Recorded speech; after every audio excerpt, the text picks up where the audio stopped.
La justificación por la fe. Romanos capítulo 4 y versículo 5. Mas al que no obra, sino que cree en aquel que justifica al impío, su fe le es contada por justicia.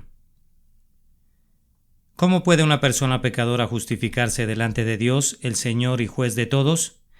Es una pregunta de gran importancia para todos los seres humanos. Contiene el fundamento de toda nuestra esperanza, pues mientras estamos en enemistad con Dios, no puede haber verdadera paz, ni verdadero gozo en esta vida ni en la eternidad. ¿Cómo puede haber paz cuando nuestro corazón nos condena? Y mucho más aquel que es mayor que nuestro corazón y conoce todas las cosas. ¿Qué gozo verdadero puede haber en este mundo o en el otro mientras la ira de Dios permanezca en nosotros? Y sin embargo, cuán poco se ha entendido un asunto tan importante, cuántas ideas confusas tienen muchos sobre este asunto, a la verdad no solo confusas, sino a menudo erróneas y tan contrarias a la verdad como la luz lo es a las tinieblas.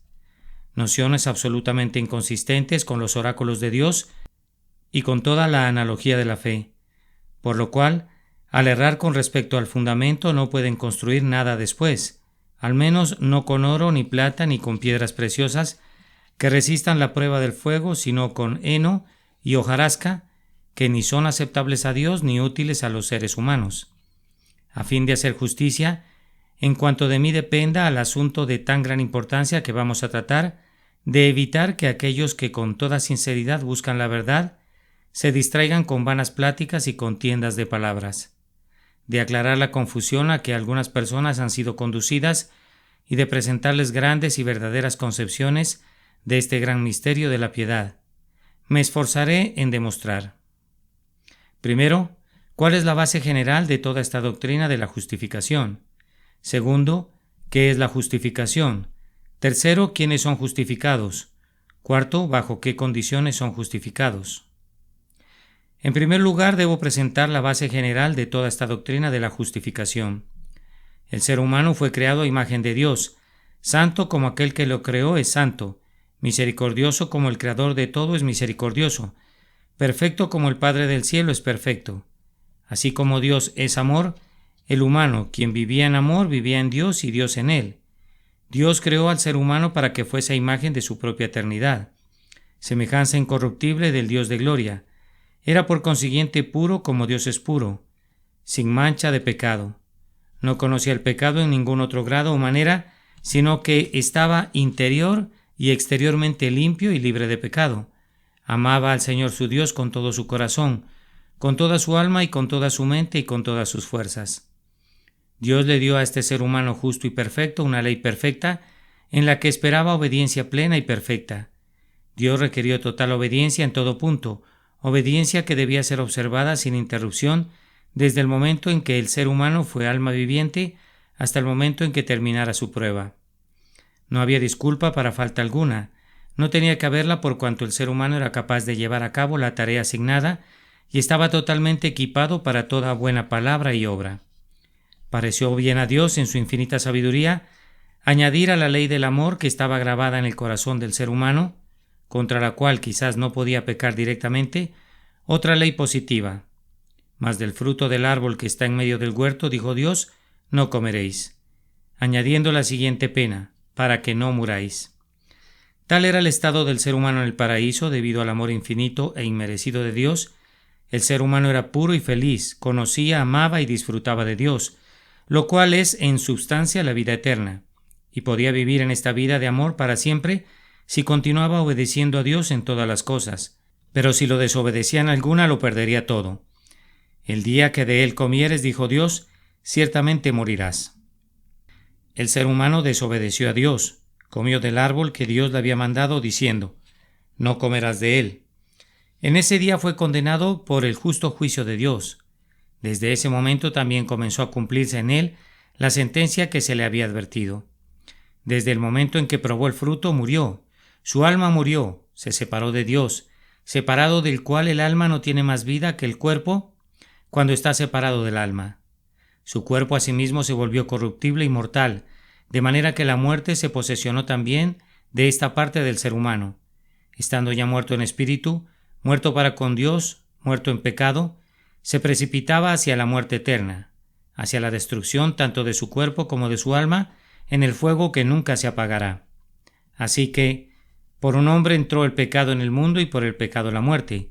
Así que la muerte pasó a todos los seres humanos, que estaban contenidos en él, como Padre y representante de todos nosotros. Así que por la ofensa de una persona todos están muertos, muertos para Dios, muertos en pecado, viviendo en un cuerpo corruptible, mortal, que pronto se disolverá y bajo sentencia de muerte eterna. Por la desobediencia de uno de los muchos fueron constituidos pecadores. Por la ofensa de uno vino la culpa a todos los seres humanos para condenación. En esta condición se encontraba la raza humana cuando de tal manera amó Dios al mundo que ha dado a su Hijo unigénito, para que todo aquel que en él cree no se pierda, mas tenga vida eterna. En la plenitud de los tiempos fue hecho hombre, segunda cabeza de la humanidad, un segundo Padre y representante de toda la raza humana. Y de esta forma fue que llevó él nuestras enfermedades, y Jehová cargó en él el pecado de todos nosotros. Entonces el herido fue por nuestras rebeliones, molido por nuestros pecados. Él puso su vida en expiación por el pecado. Él derramó su sangre por los transgresores. Él llevó él mismo nuestros pecados en su cuerpo sobre el madero. De modo que por sus llagas fuimos nosotros curados. Y por esa oblación de sí mismo ofrecida una vez, nos redimió a mí y a toda la humanidad, habiendo hecho un completo, perfecto y suficiente sacrificio y satisfacción por los pecados de todo el mundo. Debido pues a que el Hijo de Dios gustó la muerte por todos, Dios reconcilió consigo al mundo, no tomándoles en cuenta sus pecados. Así que, como por la transgresión de uno vino la condenación a todos los hombres, de la misma manera por la justicia de uno vino a todos los hombres la justificación de vida.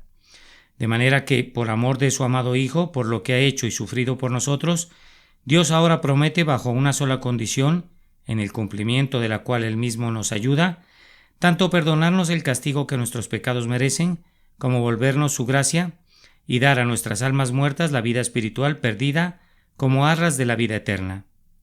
Esta es pues la base general de la doctrina de la justificación, por el pecado del primer Adán, que era no solo el padre, sino también el representante de la raza humana.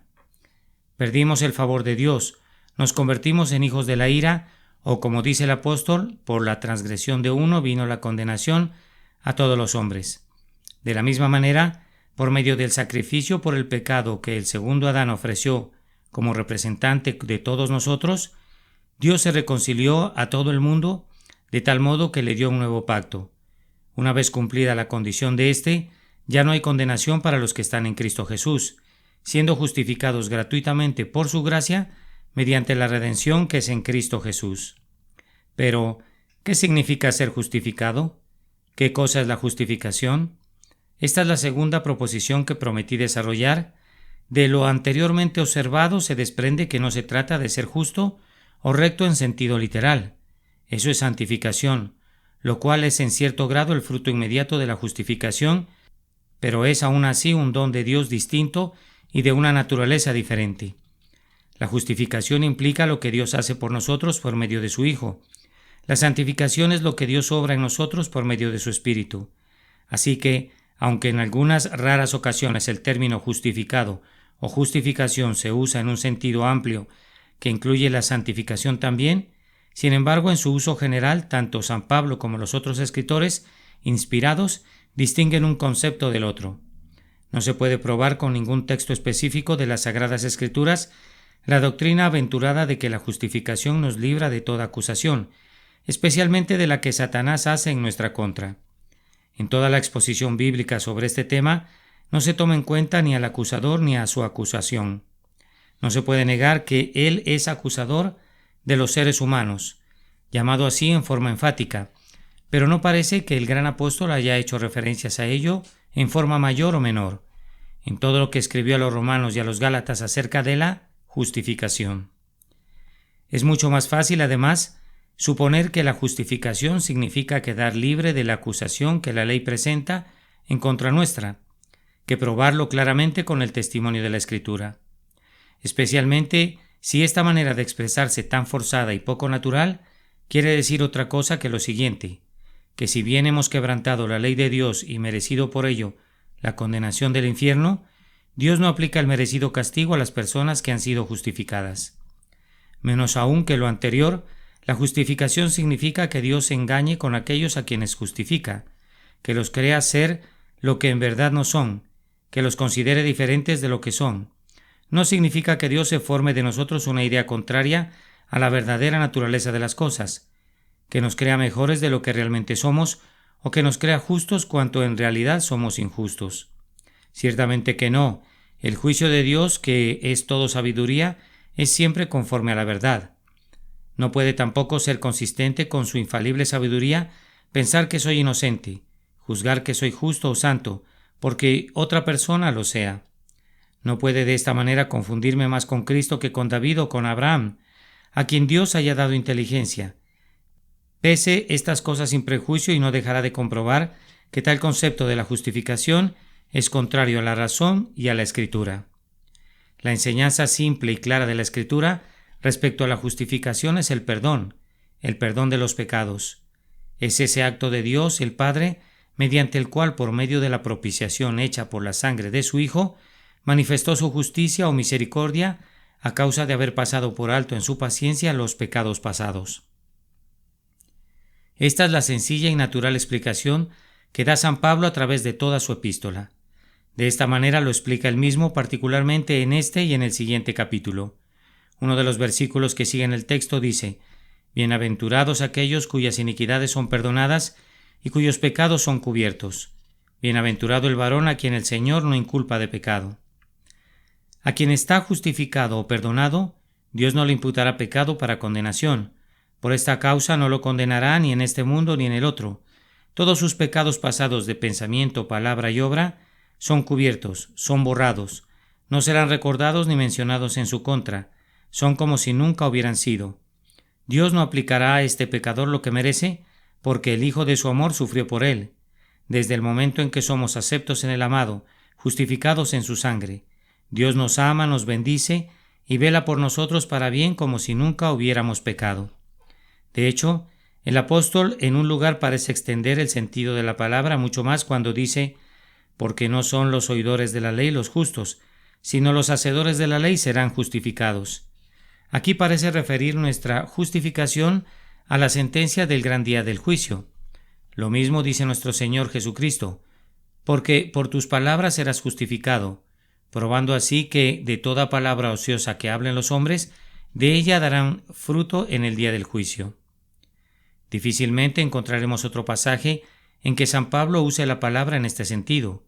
En sus escritos en general es evidente que no lo hace, al menos en todo el texto ante nosotros, el cual habla sin duda, no de aquellos que han acabado la carrera, sino de quienes la están comenzando, apenas empezando la carrera que les ha sido propuesta. Mas este es el tercer asunto que hemos de considerar a saber: ¿quiénes son los justificados? Y el apóstol nos contesta claramente: los injustos. Dios justifica al impío, a las personas impías de toda clase y grado y a nadie más que a los impíos. Los justos no tienen necesidad de arrepentimiento, por lo cual no necesitan perdón. Son los pecadores los que necesitan del perdón. Solo el pecado puede ser perdonado.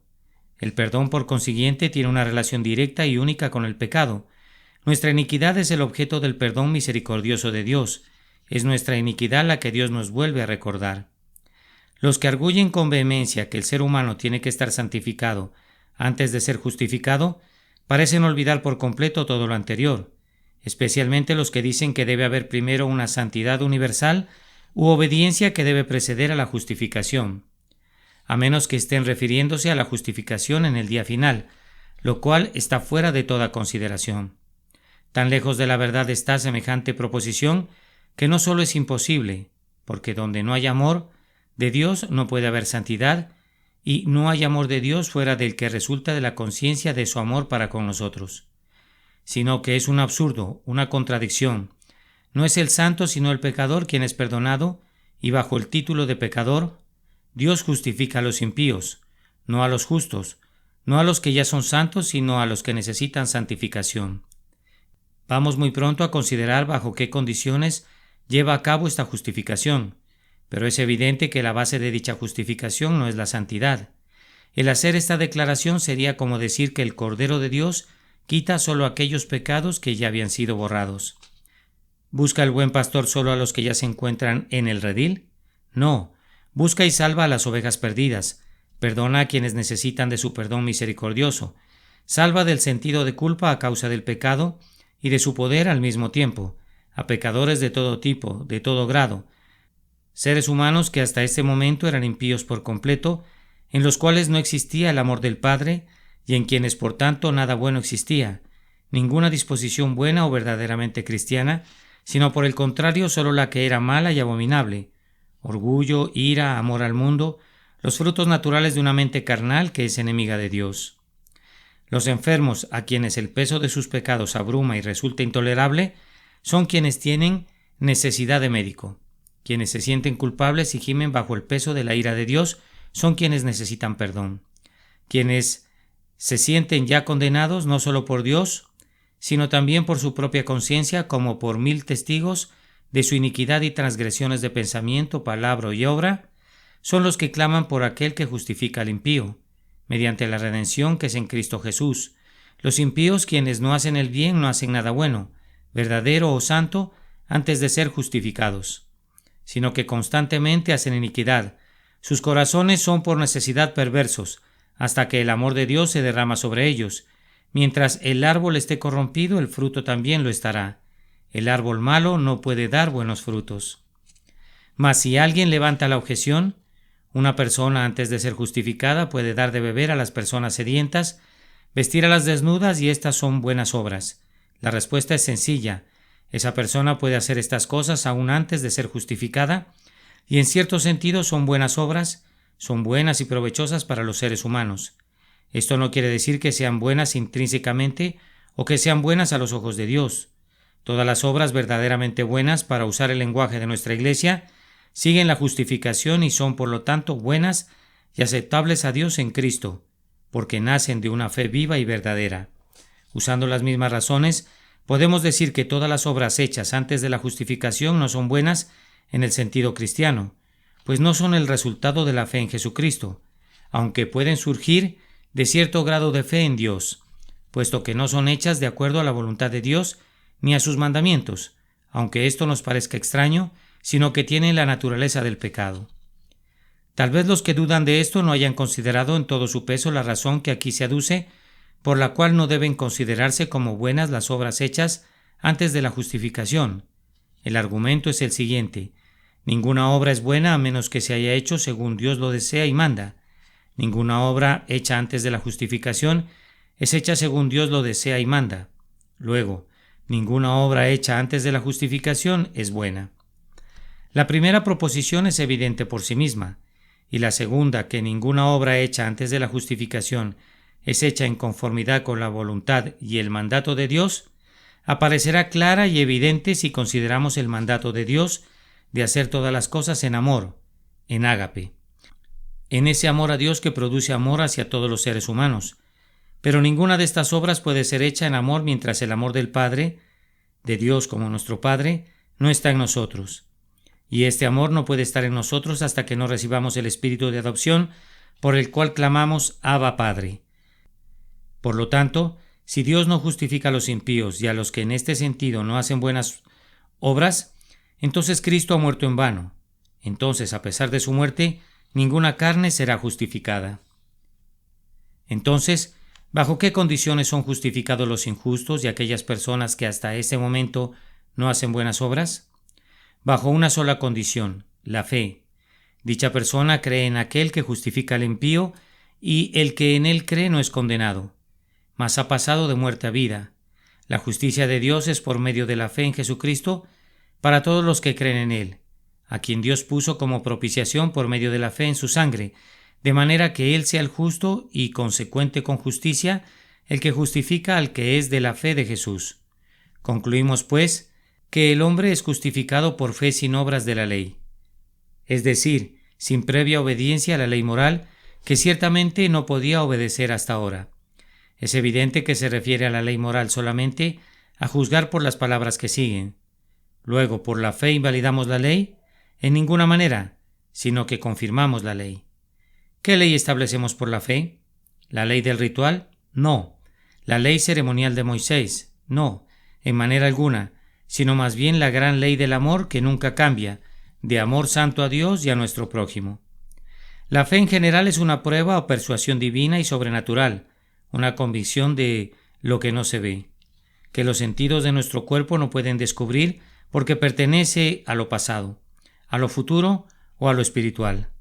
La fe justificadora significa no solo la evidencia o convicción divina de que Dios estaba en Cristo reconciliando consigo al mundo, sino una confianza y seguridad de que Cristo murió por mis pecados, de que me amó y se dio a sí mismo por mí.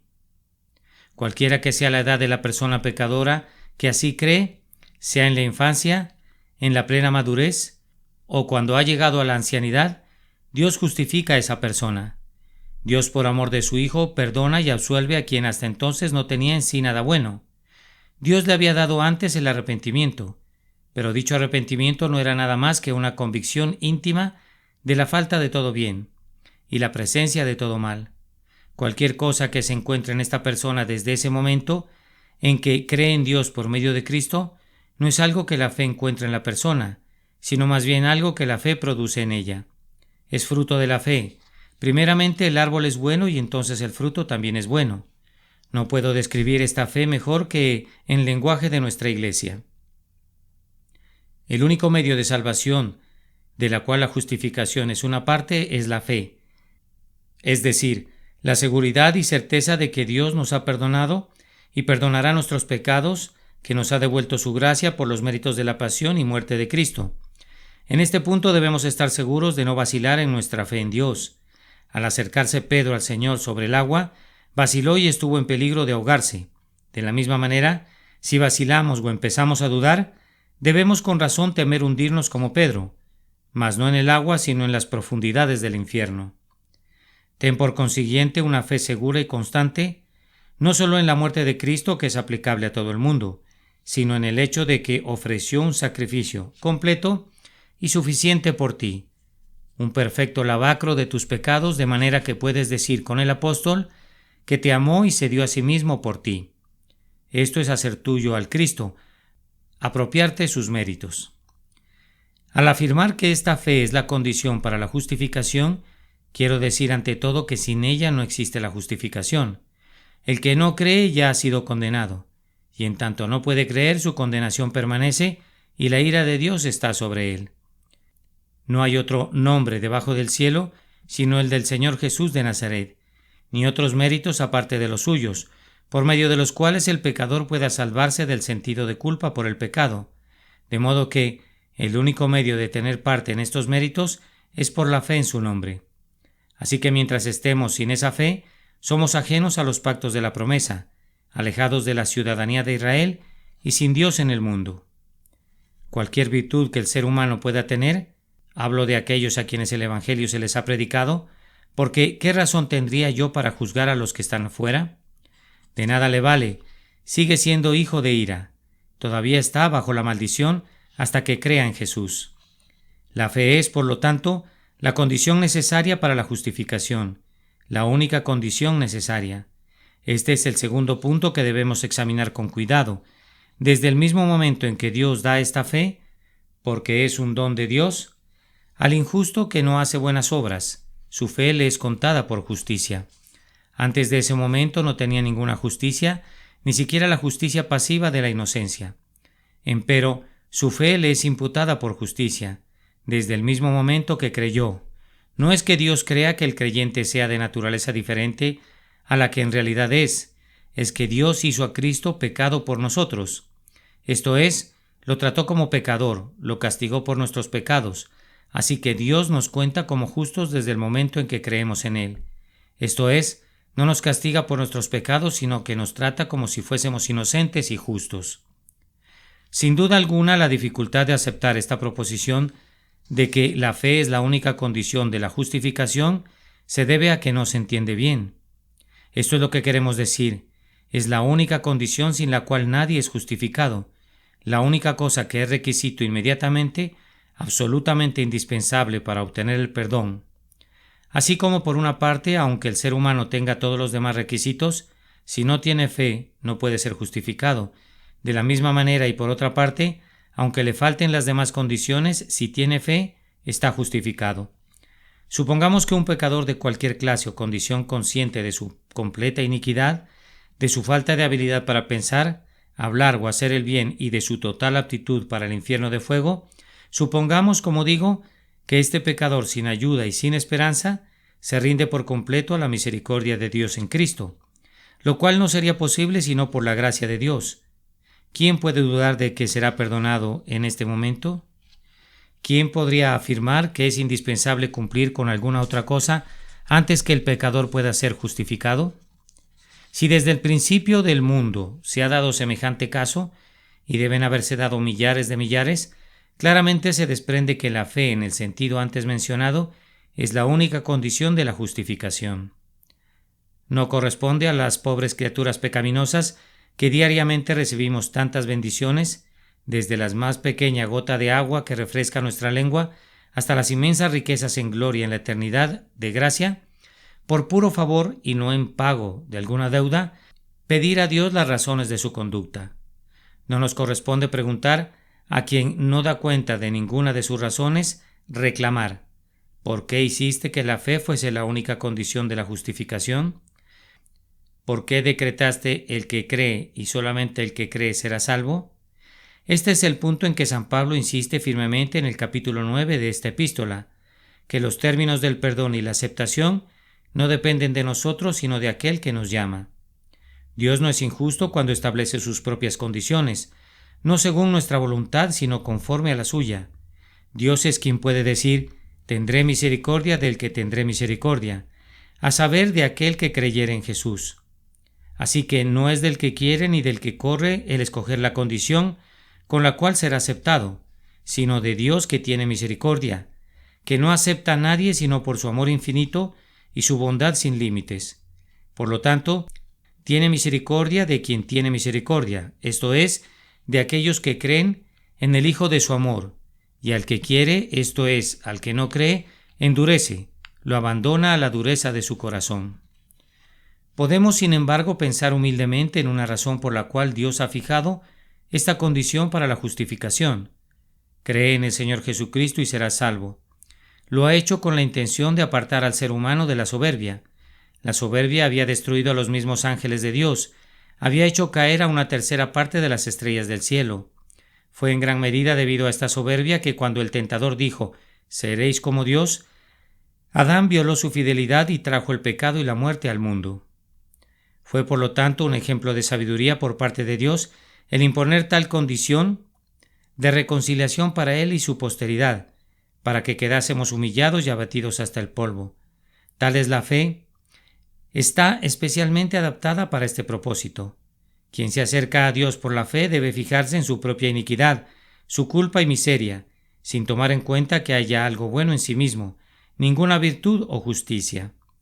Debe acercarse como pecador que es, interior y exteriormente, que ha consumado su propia destrucción y condenación, que no tiene nada que presentar ante Dios sino iniquidad, ni otra cosa que reclamar fuera de su pecado y miseria.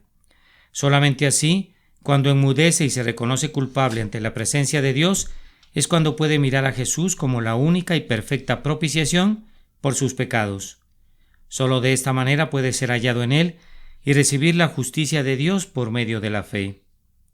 Tú, inicuo que oyes o lees estas palabras, tú, vil, desgraciado, miserable pecador, te amonesto ante Dios, el juez de todos, a que te acojas a él con todas tus iniquidades. Cuidado con destruir para siempre tu alma al querer alegrar tu justicia, poco más o menos. Preséntate como pecador perdido, culpable y merecedor que eres del infierno, y hallarás favor ante su presencia, y reconoce que justifica al impío. Tal como ahora eres, serás llevado a la sangre rociada, como un desgraciado, miserable y pecador condenado. Así que mira a Jesús, he allí el Cordero de Dios que quita tu pecado. No alegues obras ni bondades propias, humildad, arrepentimiento ni sinceridad, de ninguna manera. El hacer tal cosa sería negar al Señor que te ha comprado con su sangre. Sencillamente no. Alega solamente la sangre del pacto, el precio que ha sido pagado por tu alma orgullosa, soberbia y llena de pecado. ¿Quién eres tú que ahora mismo ves tu justicia interior y exteriormente? Eres tú mismo de quien se trata. Yo te reclamo para mi Señor. Te amonesto a que por medio de la fe te conviertas en hijo de Dios. El Señor te necesita. Tú que sientes en tu corazón que no mereces otra cosa sino ir al infierno, eres digno de proclamar sus glorias, la gloria de su gracia que libremente justifica al impío y a quien no obra el bien. Oh, ven pronto, cree en el Señor Jesús y tú mismo te reconciliarás con Dios. La justificación por la fe. Romanos capítulo 4 y versículo 5. Mas al que no obra, sino que cree en aquel que justifica al impío, su fe le es contada por justicia.